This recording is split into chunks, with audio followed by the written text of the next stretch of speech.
Hello everyone, first of all I want to thank you Delhi knowledge track for having me here. मेरा नाम प्रज्ञेश निगम है और मैंने Jharkhand judicial services की झारखंड सिविल जज जूनियर डिवीज़न की परीक्षा पास करी है और यह मेरा पहला अटैम्प्ट था। आज मैं आपके साथ अपनी एग्ज़ाम की स्ट्रेटजी डिस्कस करना चाहूँगा। झारखंड जुडिशियल सर्विसेज का सिलेबस आप जेपीएससी की वेबसाइट से डाउनलोड कर सकते हैं। इसमें प्री में 5 मेजर सब्जेक्ट्स आते हैं, जिसमें आईपीसी, सीआरपीसी, सीपीसी एवं कॉन्ट्रैक्ट है और थोड़ा सा झारखंड लोकल जीके का पार्ट पूछा जाता है, थोड़ी सी इंग्लिश पूछी जाती है। और झारखंड और मेंस में 15 सब्जेक्ट्स होते हैं। 15 सब्जेक्ट्स में 4 पेपर होते हैं और 2 दिन एग्ज़ाम चलता है। 2 शिफ्ट 3-3 घंटे की 2 शिफ्ट्स होती हैं और जिसमें कि 4th पेपर लैंग्वेज का होता है। लैंग्वेज में हिंदी एवं इंग्लिश होती है। इसमें लैंग्वेज में हमें एसे, ट्रांसलेशन, प्रेसी राइटिंग एवं पैराफ्रेसिंग पूछा जाता है।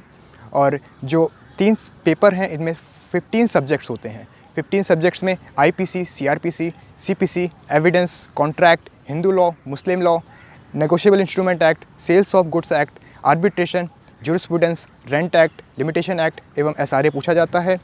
और रही बात इंटरव्यू के सिलेबस की, तो आई वुड सजेस्ट कि इंटरव्यू का कोई सिलेबस नहीं होता है। जो आपका मेंस का सिलेबस होता है वही आपका इंटरव्यू का सिलेबस होता है। और इंटरव्यू में आपसे कॉन्स्टिट्यूशन के भी सवाल पूछे जाते हैं। जैसा कि मैंने बताया, प्री में 5 सब्जेक्ट्स पूछे जाते हैं, तो मैं आपको सजेस्ट करूँगा कि आप एक एक करके इन 5 सब्जेक्ट्स को इंडिविजुअली तैयार करिए। आप एक सब्जेक्ट तैयार करिए, उसके बाद उसकी बैरेक्ट्स पे कमांड हासिल करिए। आपके बैरेक्ट्स में सेक्शंस आपके टिप्स पे होने चाहिए और उसके बाद मैं सजेस्ट करूँगा आप उसके एमसीक्यूज सॉल्व करिए। आप जितने सारे एमसीक्यूज सॉल्व करेंगे उतना आपके लिए बेनिफिशियल रहेगा। आपको एक आइडिया मिल जाता है कि क्वेश्चंस कैसे पूछे जाते हैं और उनको सॉल्व करने का तरीका कैसा होता है।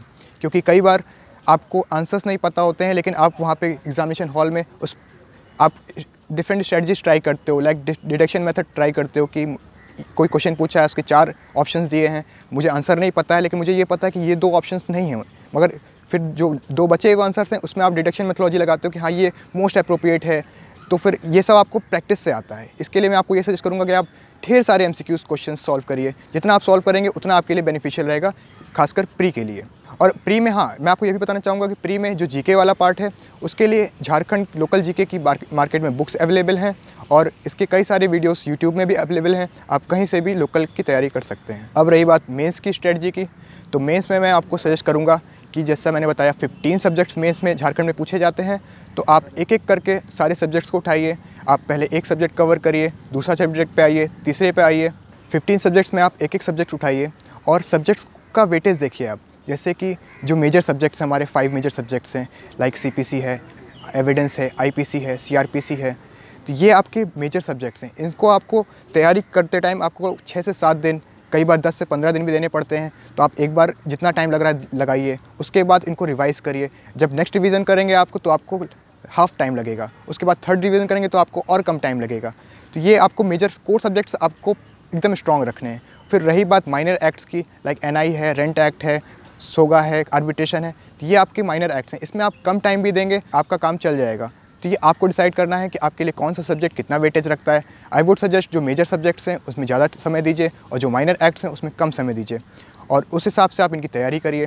और जब आपके सब्जेक्ट्स कवर हो जाते हैं तो फिर मैं सजेस्ट करूँगा कि आप आंसर राइटिंग की प्रैक्टिस करिए। आप जितने सारे आंसर लिखेंगे उतना अच्छी आपकी प्रैक्टिस होगी, उतना अच्छा आप टाइम मैनेज कर सकते हैं।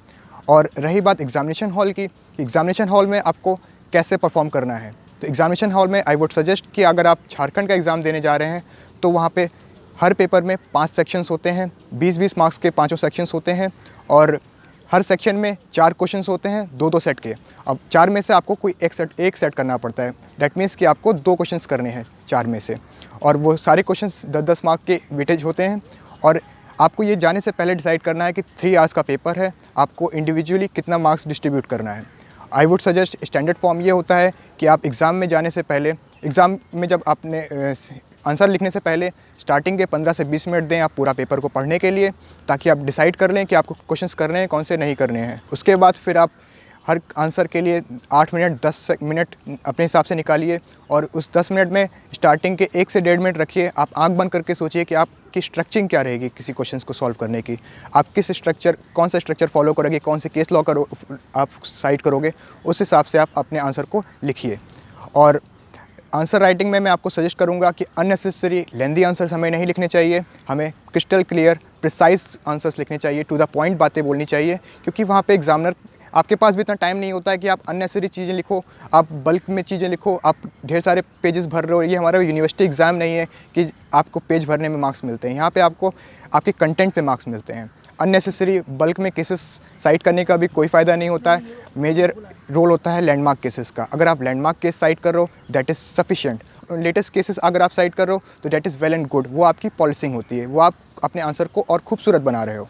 और इसमें अगर आप आंसर राइटिंग में अगर आप इंटरलिंकेजेस और इंट्रालिंकेजेस का ध्यान रखोगे तो ये बहुत ही अच्छा होता है। अगर आप किसी आपके आंसर का कनेक्शन किसी अदर सब्जेक्ट से है तो आप उसको कोट करो, ये सब आपके आंसर को खूबसूरत बनाता है। और लाइक झारखंड जुडिशियल सर्विसेज में जो पेपर आता है, इस बार इसमें कई सारे एप्लीकेशन बेस्ड क्वेश्चंस भी पूछे गए थे। तो जो हमारे एप्लीकेशन बेस्ड क्वेश्चंस होते हैं उनको सॉल्व करने की स्ट्रेटजी डिफरेंट होती है। एप्लीकेशन बेस्ड क्वेश्चंस को सॉल्व करने के लिए मैं सजेस्ट करूंगा कि आप पहले सिचुएशन को अच्छे से पढ़िए, उसके बाद उसमें डिसाइड करिए कि उसमें क्या क्या इश्यूज़ इन्वॉल्व हैं। आप इश्यूज़ को लिखिए और उसमें अननेसेसरी ढेर सारे इश्यूज़ मत बनाइए, हार्डली 1 2 3 काफ़ी हैं, सफिशिएंट हैं। उसके बाद आप लॉ पॉइंट को डिस्कस करिए कि उसमें क्या क्या लॉ पॉइंट इन्वॉल्व हैं। देन आप अप्रेजल ऑफ फैक्ट करिए कि जो सिचुएशन आपको दी गई है उसको आप अप्रेज करिए with law point, and then last में डिसीजन दीजिए। इसमें क्या होता है कि अगर आपका डिसीजन रॉन्ग है तो आपका जो इशू ऑफ फैक्ट है, अप्रेजल ऑफ फैक्ट है, आपने जो इशू फ्रेम किया है उसके बेसिस पे भी आपकी मार्किंग हो जाती है, भले ही आपका डिसीजन रॉन्ग है। अगर आप स्टार्टिंग ही डिसीजन से करते हो तो फिर एग्जामिनर के माइंड में ये आ जाता है कि आपका आंसर रॉन्ग है, तो वो आपका आगे आंसर नहीं पड़ेगा।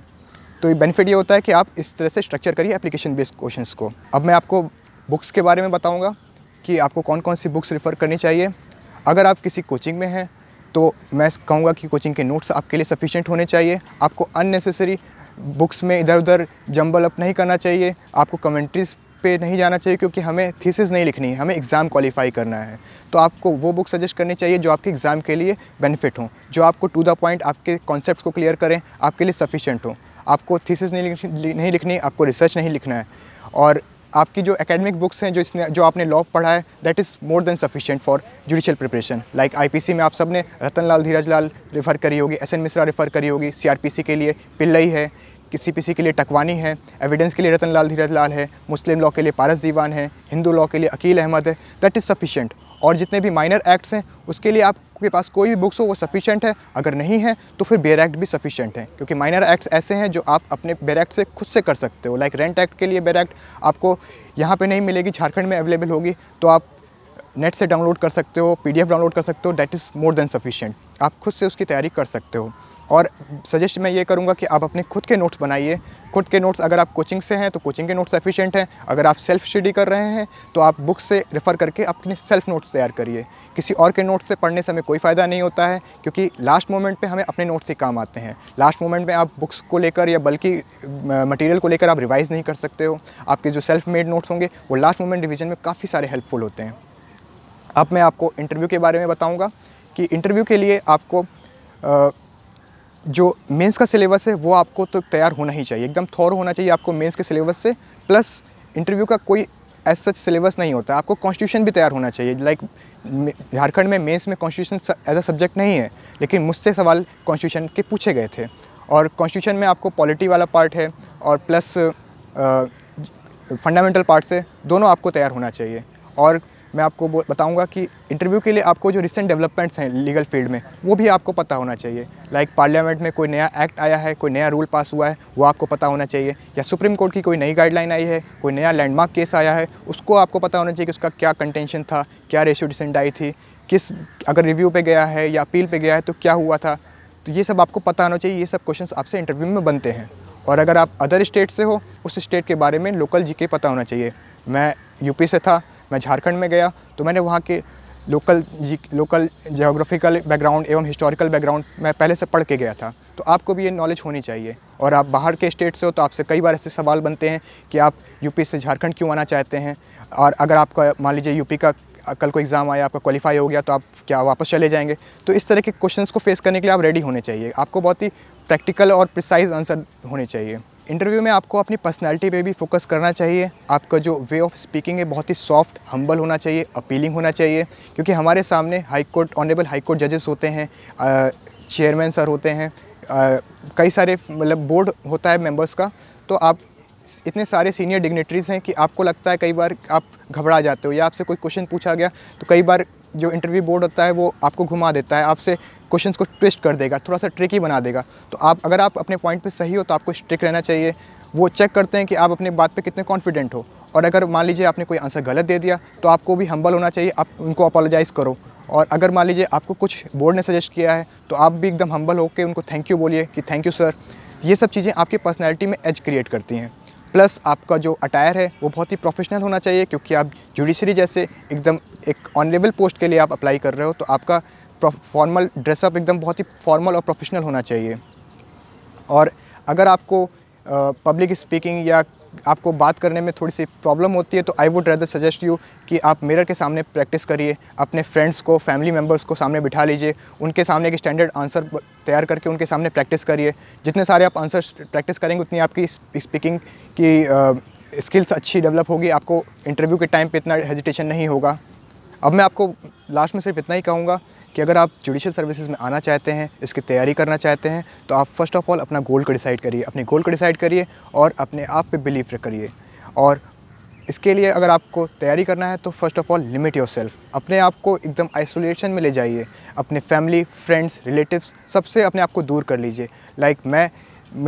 मैं एक इस्टेब्लिश लाइफ में था, उसको छोड़कर मुझे तैयारी में आना मेरे लिए बहुत ही डिफ़िकल्ट था, लेकिन मैंने इस बात को निश्चित किया कि मुझे इस मुकाम को हासिल करना है, तो इसलिए मैंने अपनी पूरी लाइफ को पीछे रखकर फिर से स्क्रैच से स्टार्ट किया। मैंने अपने आप को सबसे पहले तो मैंने सोशल मीडिया से मैं दूर रह गया। मैंने सारे social platforms, Facebook, Instagram, WhatsApp सब मैंने अपने मोबाइल से अनइंस्टॉल कर दिया, और पूरे 2018 में, जनवरी 2018 से जनवरी 2019 तक मैं किसी भी सोशल प्लेटफॉर्म में कहीं भी एक्टिव नहीं था। और पूरे 2 साल में दिल्ली में रूम लेकर मैं अकेले एक कमरे में बना रहा, अपने दोस्त, फ्रेंड्स सबसे मैं दूर रहा। तो मैं आपको भी यही सजेस्ट करना चाहूँगा, जो मेरी तरह लोग हैं, जो वर्किंग हैं, कहीं प्रैक्टिस कर रहे हैं, कहीं जॉब कर रहे हैं, अगर वो कॉम्पिटिटिव एग्ज़ाम्स में आना चाहते हैं, तैयारी करना चाहते हैं, तो आपको फ़र्स्ट ऑफ़ ऑल अपने आप से प्रॉमिस करना चाहिए कि आपको सब कुछ त्यागना है, आपको अपने गोल के प्रति बहुत ही सीरियस रहना है, आपको अपनी सोशल लाइफ को पूरी तरीके से त्यागना है। एक बहुत ही अच्छा कोट है कि if you want to be successful you have to disappear for a while. Last में बस मैं यही बोलूँगा कि अगर आपको तैयारी करना है तो स्टे फोकस्ड और do your hard work, be positive, अपने आस पड़ोस बहुत ही पॉजिटिव लोगों से सराउंडेड रहिए। आपकी लाइफ में काफ़ी सारे चैलेंजेस आएंगे तैयारी करते टाइम।